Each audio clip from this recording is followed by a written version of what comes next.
Hello, I'm Robert Rickover, an Alexander Technique teacher in Omaha, Nebraska. And my guest today is Imogen Ragone, an Alexander Technique teacher in Wilmington, Delaware. And we're going to talk about some unexpected paths her teaching has led her to, specifically dealing a lot with trauma and chronic stress, working online with groups, an interest in nervous system regulation and co-regulation, and also her collaboration with a psychotherapist and an ongoing study group that she runs, I guess you could say. Yeah.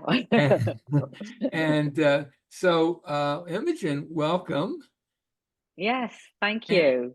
and I think it might be good if you could just briefly tell our viewers and listeners how you arrived at the Alexander Technique and a little bit about your earlier experiences before taking these going on these unexpected paths that I just mentioned. Sure.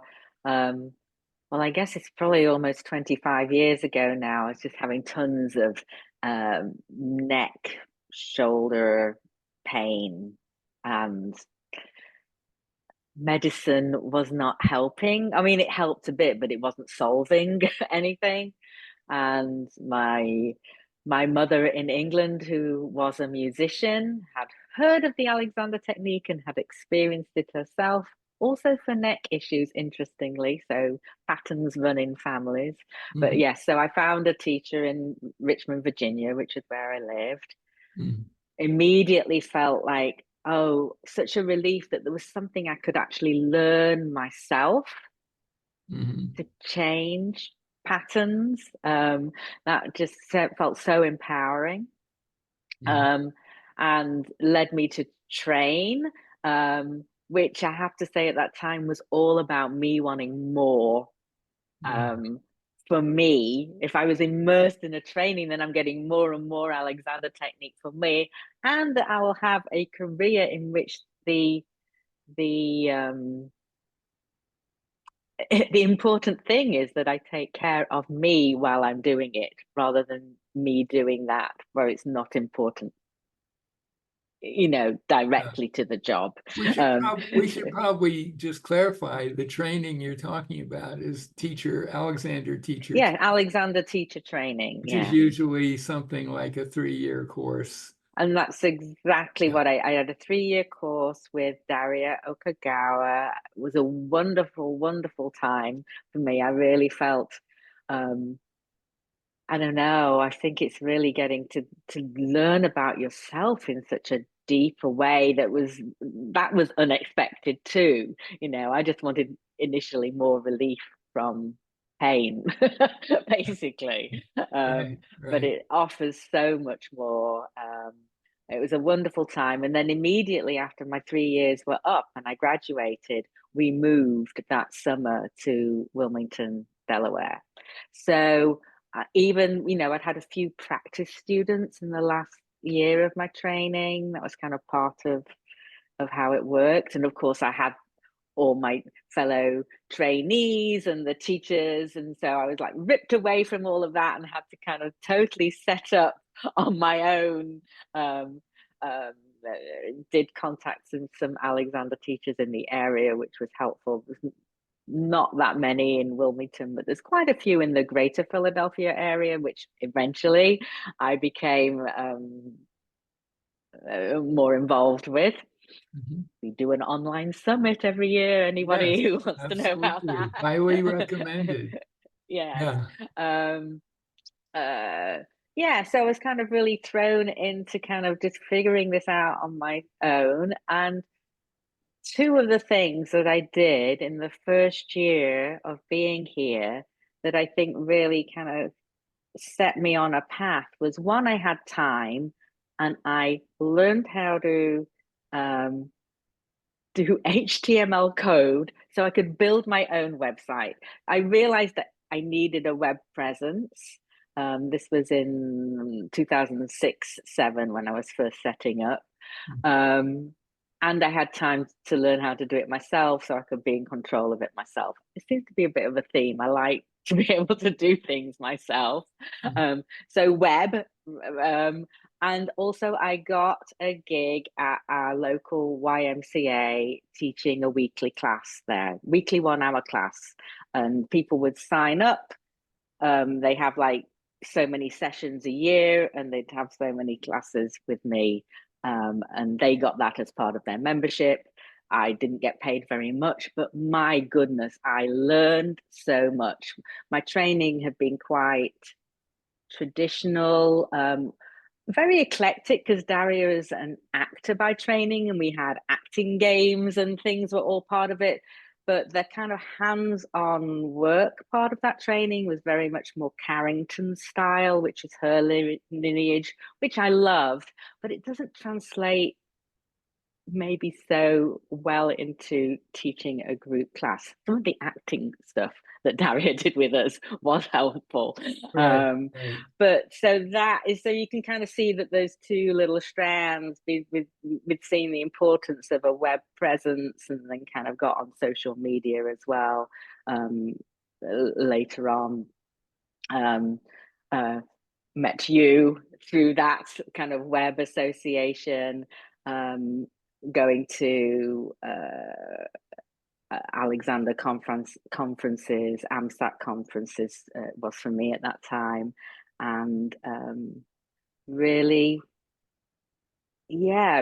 found that I liked groups. They were challenging for me at first, and some of the things I did that didn't work I kind of in the beginning, but it was super learning. But it helps you really realize that how you've got to have more clarity with your words, because you can't rely on hands-on. And what comes from other people observing and other people's questions that come up that then help everyone in the group. Anyway, that's kind of how it all started. But I would say I was still very much focused on kind of helping people with pain and movement complaints, and more in that realm was my focus, because that's what I kind of come from myself. Right. And your experience with groups echoes actually F. Matthias's experience at one point when he was asked to give series of classes to some theology students in I think Melbourne area. And he said to the headmaster, "I've never done this before, but I'm willing to give it a shot." And he then says he was very glad he did. And he said a little bit about how he proceeded to do it. And we have exactly the same thing with Marjorie Barstow, who was sort of the group queen, you might say, for years. Same thing. Someone invites her down to school in Texas to teach a group of people, which she had never done before. And in her typical way, she said, "Well, I'll just give it a gambling chance." And out of that came years and years of working with groups. So you're in a good lineage there. Thank you. And I should just say, it wasn't that we did nothing about teaching in groups in my training. We actually did do a little bit, and also observed Daria teaching groups. And of course, we were in a group teaching situation. Exactly. But the very dominant part of the training was learning kind of hands-on Alexander Technique one-to-one work. So after all this, sometime, and I can't remember when, I noticed that you had moved off in a somewhat different direction. Maybe not years ago, but a while ago. So I think a few things kind of happened. So one was the getting more into group teaching. The other was getting more and more interested in the thinking, the what you might call the mindfulness aspect of the technique.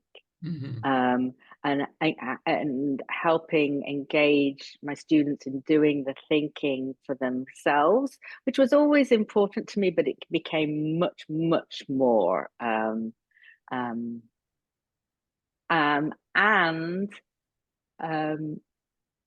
a moment when I dared to venture into the world of online teaching, I think was kind of pivotal too. I had a very good friend in the UK who was willing to be my guinea pig, and we didn't know what would happen. And uh, we worked together over several weeks and months, and probably actually over a year or two eventually. Um, and I was just trying things out with her and seeing what we could do, and being very much in this experimental mode, and we'll see what happens. I didn't know. Um, but when I went back over and I got to work with her in person, it was absolutely not like working with a beginner. Right. And so that convinced me that it was worthwhile.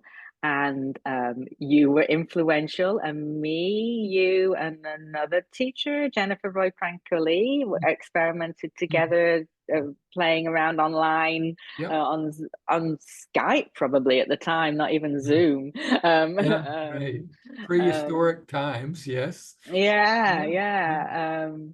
And getting more ideas of how to work that way. And then a big point in my kind of development is that I was at the International Alexander Technique Congress in Limerick, and I think that was 2015. Mhm. I went to a continuing learning, continuous learning, I think they call it, Mhm. session with Mio Morales, and Mhm. got introduced to his way of working, which he calls Primal Alexander now. And he very much is hands off.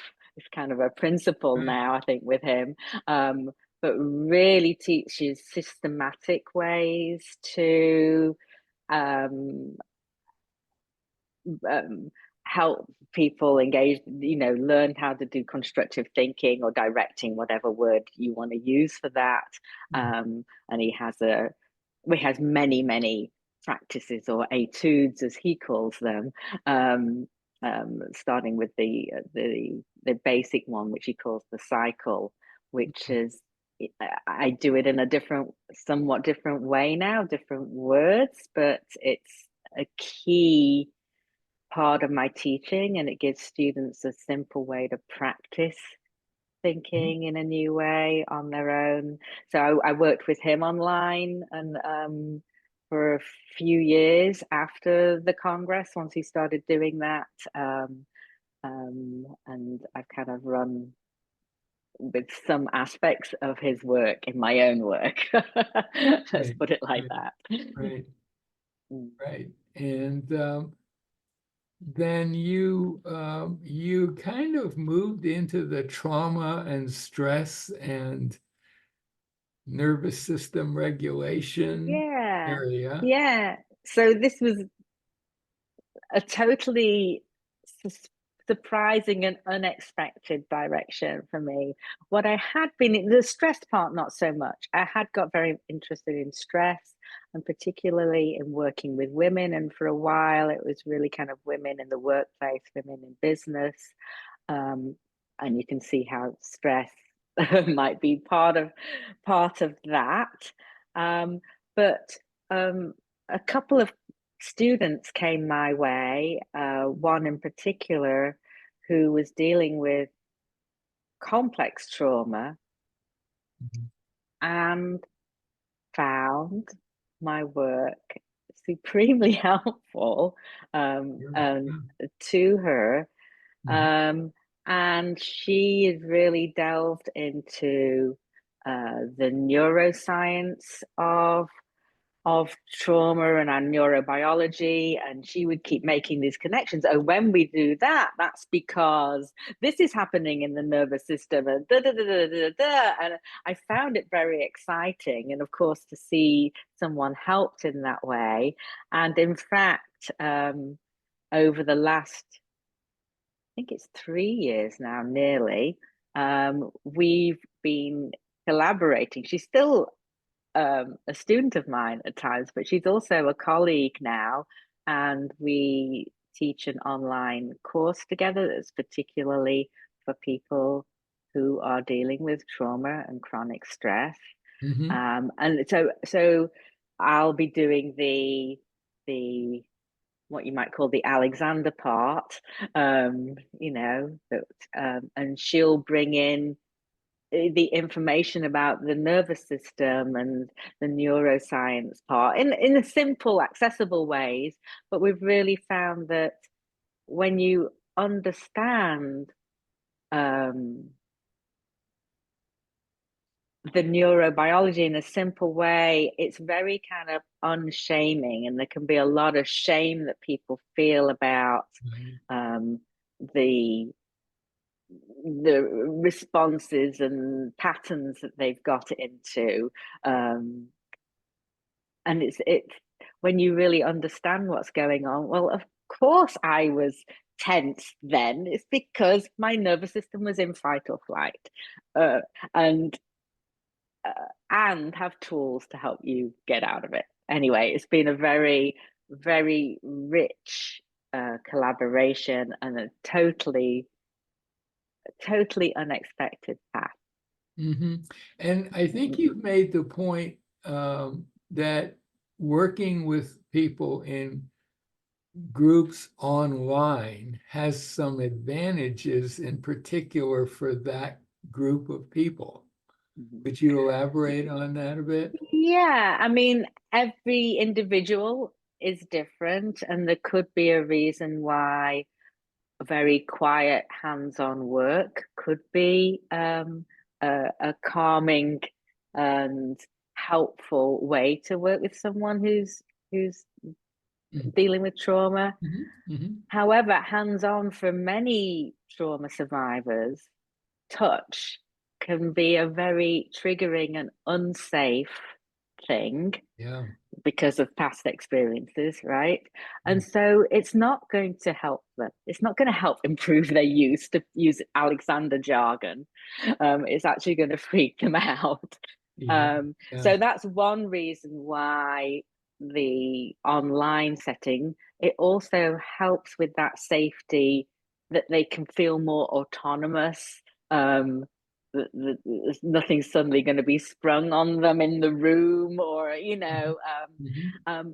and having an actual group there of people who've been through different things. And I don't want to suggest everyone that I work with has had horrendous trauma, although there are a few.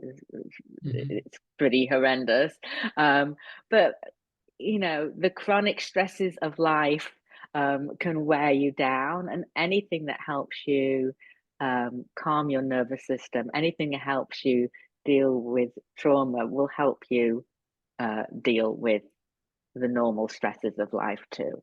So, but that group, there's another added aspect, is that when, for instance, we do, I call it a practice, and I think that word works better in with the people I'm working in an etude. But when we do a practice together, like the cycle, and there are quite a few others, some of which I've got from Mio, and some which I've created myself, and even ones that some of my students have created. But when we're all doing it together in the group, and you can see everyone, we're all getting that non-verbal information from each other, and the co-regulation that happens between people is amplified in a very beneficial and positive way. So that's one aspect of why the group can be especially helpful. And I believe that you have an ongoing study group. Is that also people coming because Yeah, of trauma, or is it more general? it is the trauma, chronic stress, people. They're mainly people who've come through the 6 week course that I teach. Mhm. One or two who've been private students, and it's been a good fit for them. Um, and it's small but growing. I think we've got 14 or 15 people at the moment. Right, But we started with three. So right, um, right. yeah. So, and that's a group that meets every week at a fixed time, basically. Yeah, we've actually now got 2 time slots a week, and you can come to both or come to one. Most people have a preferred, time that Right, works better for them, but a few dedicated people come to both classes. right, Yeah. right. And And- that in itself is that they're getting that, you get that feeling of community support too. And it's again a bit of a combination between we'll talk about some of the um, neuroscience or that sounds like it's very academic. It's not at all academic. It's we're talking about it in layman's terms. And Sure. and Shay, my collaborator, is part of these groups too, so she can kind of bring in that, you know um it's just a very supportive environment, and it creates an environment where people can learn because they feel safe and seen and heard. That's another thing that's important too. I think it's important to all human beings, but especially for trauma survivors. Yeah. Right. And probably we should mention that another area I won't say specialized in, but are quite active in is the whole question of constructive rest, which Mm-hmm. is a pretty standard Alexander thing, but Mm-hmm. you have over the years created quite a large number of constructive rest talk throughs. And Yeah. I got reminded of them a couple of weeks ago because I have a student who listened to one of yours and just went on and on about how wonderful it was. And then the next Well, line what do you with her, expect, Robert? she continued in that vein. But just to say what you've been up to in that area, you mentioned the Philadelphia group that Mhm. maybe, I don't know, 8 or 9 teachers in the Philadelphia area that put Oh, together. Is it something like that number? we've got about over 20 people in the Oh, group, but that not may, everyone, not every single person might have been involved, but it's quite a substantial number of us and, are. and Yeah. is it every year that or is it every Yes. year? So uh, I want to come back to constructive rest, but we started this online Alexander Techniques Summit, as we called it, in the fall of 2020. So when pretty much everything had to be online, and I think people were, in some ways, desperate for Mhm. that kind of connection to the work, and we wanted to bring it to beginners. And so we started it then to tie in what was then International Alexander Technique Awareness Week, which seems to have completely disappeared, or it's at a totally different time of year now, or something changed. Um, Right. but it was very well received, and we had people who knew nothing about the technique, and we had teachers of many, many, many years standing who also enjoyed it. And each day, as well as some of the sessions that different teachers taught, each day we'd have a constructive rest taught by a different teacher, and that's remained a feature of the summit, which now takes place in January, and it will be in January 2025. ties in with the date of FM's birthday. And Perfect. it seems now that, the lockdowns and everything is over and people are out and about, January seems a much better time to have an online event like that. That's Yeah, good. And I yeah. just put a little plug in for that. It's an amazing resource for anybody who wants to learn something about the Alexander technique and maybe doesn't have access to a teacher or just wants to explore it at no cost, right? Yeah, and no cost, you get a No few cost. ideas, It's an incredible resource. And as you say, every day there's someone who has their own constructive rest approach to a talk through.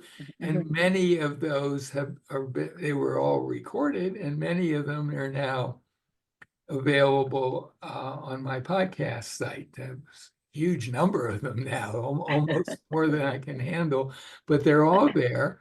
And in addition,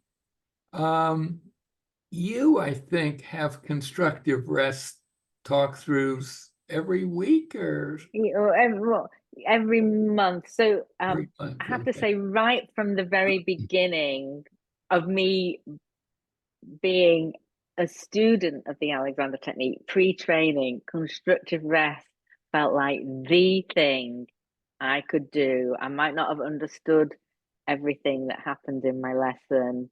I might not be able to remember to think it through, but I could do constructive rest, and I immediately found that super helpful. And it continues to be a daily practice for me. And so that was the best part of my YMCA classes right at the beginning. I would do an Alexander Lied, a constructive rest talk through. I knew I could do that part well. I would supplement it with a little bit of hands-on work, kind of going around the people in the group, but mainly they were getting my words and they were, lying down and enjoying it. And everyone liked that part of the class probably best. Yeah. um, Well, it's um, like the and corpse pose in yoga. yeah. Is that your That was the favorite one? one yoga thing I could do really well and enjoyed. Yeah. Not the other Um, stuff so much. and Yeah. so the things I did, several, probably over 10 years ago now, is I really wanted to encourage people to do it every day because it felt like people like it, but they forget or they get unmotivated or they kind of don't know what to do with their whatever. And I created the 30-day constructive rest challenge, which you can still sign up for. Right. And again, Which that's free, right? No. it's free. It's basically you get an email basically I just wanted to email and say do constructive rest, but I had to make it a little bit more inviting than Right. that. So Right. I give a little thought for the day, which you could say is a direction or a potential constructive thought, and a resource. So it might be one of these a free resource. So it might be one of these podcasts on body learning. It might be a blog post I did about it. It might be someone else's. It's not just all my stuff. It's things that Alexander teachers offer for free about constructive rest. So constructive rest has been a bit of a through line. For some trauma survivors, it's not a good fit, or it's Okay. How's that? because lying down for 20 minutes. It's like a little too much of a good thing is triggering. And they might have associations to do with lying down and being aware of things. Whereas, the little drops, it's like a constructive thought here, a little bit of awareness here, a little bit of it helps it be more manageable. There are some that absolutely love it, but for most people who are experiencing stress, chronic stress, constructive rest is a brilliant practice and tool and resource to have. and you don't need any background Alexander technique knowledge, I Right. don't think, I to think that's benefit. one of the really powerful things about it, that anyone can benefit, anyone except perhaps those people you just talked about, but pretty much anyone else can benefit from constructive rest, and they need not have had any Alexander teaching. They can do it. They can do it. Mhm. No, they can Yeah, just and do it. occasionally Yeah. people have physical things going on, which makes it difficult to lie down in the typical prescribed way. Oh yeah, you And might I have to think you can modify. benefit, you can just modify it to what's comfortable to you, or even sitting, in a supported way, Mhm. especially if you have a little bit of guidance for your awareness. So I Right. created an audio which you can buy very inexpensively on my site a long time ago. I would like to do an update sometime. But again, since it's happened sometime in the last 3 years, I've been offering a monthly half-hour Zoom session. Mhm. And there does seem to be something extra that you get when you're doing it in community with other people, even online.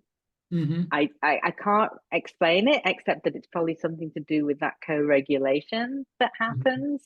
Even Right. if you're not even, when you're doing constructive rest, you're not looking at the screen. No, But definitely there's not. still something extra that happens with that. But anyway, I've actually got quite an archive of those talks too, um, which if I got organized, I could probably Right. sell. But anyone who signs up for the constructive rest gets that recording afterwards. Is there anything else you want to mention about your the work you're doing these days? Maybe you just alluded it to in the beginning, is that I have also collaborated sometimes with a good friend of mine who's a psychotherapist, Oh, right. Miriam Yeah. Gray. She's in the UK. We haven't done anything for a couple of years, but we're um, hooking up something for next year. But again, this kind of didn't really come out of me working with people dealing with trauma, but my goodness, it so ties in, the work that she does. And she's Gestalt therapy is her Mhm. main Mhm. um, background. So again, another strand of uh, of how my work has gone in this unexpected way. Although when I look back, my response to my first lesson was that feeling of feeling more empowered. It was something that I could do myself, that I had more agency over. Because when you're in chronic pain, I felt very disempowered, and like the pills weren't Mhm. working, and the chiropractic had stopped being effective, and things. Right. Right. If it and that is, when I look back, a through line to the work I'm doing now, because helping people have that sense of agency is hugely important. If you're feeling, traumatized, if you've been traumatized, um, because that's what you've lost in Right. part. And people who are in chronic pain, whether it's emotional pain or just That's pain from a traumatic car in accident itself, or actually. whatever, Yeah. um, those are the very people who may find it a little challenging to use Alexander directions, because they do require mobilizing your thinking process. And Mm-hmm. for people that are in a lot of pain, that's not an easy thing to do. Mm-mm. So something that you might could even see as a bridge to perhaps later more traditional online or in-person teaching, uh, constructive rest, those talk throughs, that's the kind of thing that they can probably do. Yeah, because especially in that setting, you can just receive it. and you don't have to do anything Or or think engage or or think think anything. anything. Right. You know, you can just receive the session. And in fact, I started the online constructive rest sessions in December. I think it'll be 3 years ago this December, Mhm. because I wanted to offer something. And you know, the holiday season is, people don't have much time. They don't to engage with a new class, but maybe they want to receive something that can help lower their stress for half an hour before. And it seemed to be a hit, and that's why I've kept on with it. So. Right. And constructive rest could start with someone not doing any thinking, just being there. But once they've gotten comfortable with it, and they may begin to be able to mobilize their thinking, and it's a perfect venue to explore Alexander Technique directions as well. Absolutely. So it's a Yeah. remarkably powerful in many ways process that Mhm. uh it's really a very, very powerful Mhm. process on many Yeah. levels, I would say. Yeah. And So I have to say, my sessions, that yes, you can just receive them, mhm, and there's loads. You get loads of ideas for ways to things to explore, or constructive thinking directions to mhm, play with, mhm. you know, on your own, whether in constructive rest or doing anything. So um while they're not a lesson, you are learning. Definitely are learning. Yeah, yeah. So Yeah. is there anything else you want to say about what's going on with your work these days, or? I don't think so, but anyone who is curious to know a bit more, you can always check out my website. So that's Yeah, I'll put a link to your imagesragone.com. site Yeah. there, and anyone who's interested anywhere in the world can contact you Yeah. and join your Yeah. sessions or Yeah, or check out, actually have a nice, somewhat lively Facebook group, the Body Intelligence Community, yeah, and join that. that can be also a little way to kind of get introduced to some of the ideas I work with. I do a little, what I call a power pause there, a little guided 2 or 3 minute talk every Thursday, so that would give you a little taste too. So. All right. Well, I think this would be a good time to bring the conversation to an end. My guest has been Imogen Ragone, and she teaches in Wilmington, Delaware, but she's available wherever in the world you are, and provide information about how to get in touch with her. Thank you, Imogen, for Well, being thank on the you. show. Yeah, thank you very much.